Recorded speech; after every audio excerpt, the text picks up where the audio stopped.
subscribe and press that notification bell para updated ka sa mga bago nating videos. Ilang oras na lang mga kaibigan, bakbaka na ulit.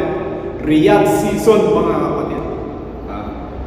Peter Bib versus Bivol mga kaibigan. Napag-alaman naman natin na sa kanilang previous fight is talo ito si Bivol mga kaibigan.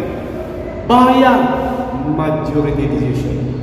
Well, this time, ano kaya mga fight adjustment at saka mga bagong strategy na i-adapt ni Bivol mga kaibigan para makabawi siya sa kanilang pangalawang laban. And of course, may mga adjustment din na gagawin itong si Peter Bib mga kaibigan dahil siya ngayon ang unified champion. So magandang laban ito mga kapatid.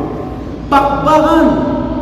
Abang-abangan natin mga kaibigan ang update sa kanilang laban direct from Saudi Arabia.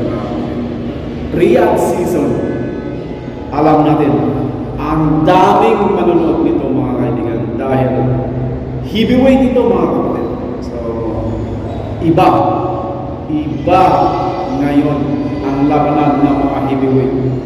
Malalakas, mabibilis, at saka may mga stamina mga kaibigan. Umaabot ng 12 rounds. Well, tingnan natin mamaya kung aabot ng 12 rounds ang kanilang laban. Thank you so much for watching and see you on our next video. Bye-bye.